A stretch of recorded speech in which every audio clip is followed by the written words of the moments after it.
How many votes? Kama ni mbili tutashukuru. What are you afraid of? Kapodong yo mago mag siasa nyakoro mgajuang riwruog Azimio la Umoja One Kenya Alliance ne jotend migepe Davis Chirchir ni nyawadgi Njuguna ogwe tao kaluwore kod wach ohala mar kelo mauta pacho kama sani koro kelo liet motenre kod mibadhi. Tend Azimio bende dwaro ni migepe mochung' ne timo nonro rure mapiyo maneno ni adieri oyangi e wach mauta no. Jafo mara Eriko Wenga ntiere kod ler mathoth. Karakodo content Kenya Kwanza topodi omako chung' motegno ni onge mibadhi mamieno wach mar mafuta maromo omenda bilion 17.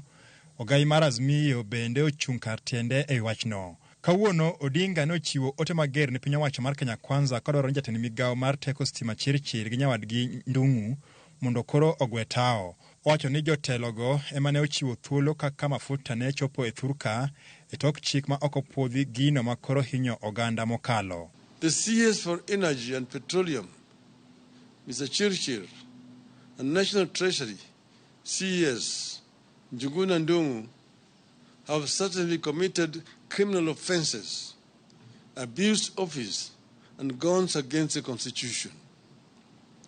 They stole money from the Consolidated Fund in addition to spending money way above what Parliament approved.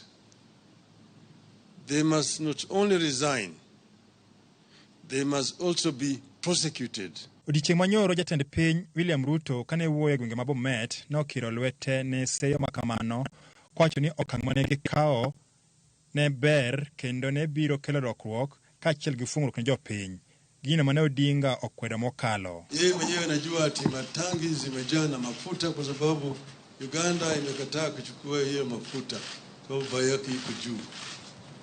Sasa hiyo mafuta ambayo nasema ni tayari iko hapa. Tunasema bei itashuka chini. Sababu gani bei hiyo haishuki chini wakati huu? Mbona nangoja mpaka mwezi ujao? E juma mokalo tok Odinga wuoyo wach mafuta e tielo mokwongo, jotend Kenya Kwanza ahinya to e od bura mamalo kotelni kod Kimani Ichung'wah nomako wachno motegno kendo ne gidok ne sirikal. Gino mamiyo Azimio koro se mokalo od bura kuom koso tiyo tije kaka dwarore. We always knew that the legislative arm of the government has been captured by the executive and can no longer perform its oversight role. The response by the leader of majority, therefore, did not come as a complete surprise. It confirmed what you already know. What came as a complete shock was the response from some of these oil companies who are actually part of the cartel.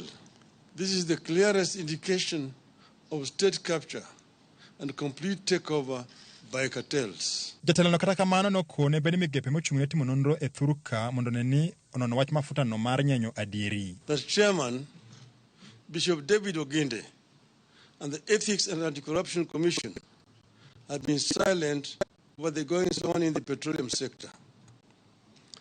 Allegations of corruption, collusion and conflict of interest have been made, but no investigations have begun. The challenges on the chairman to start working on the matters raised to investigate. Eriko Wenga, Ramogi TV.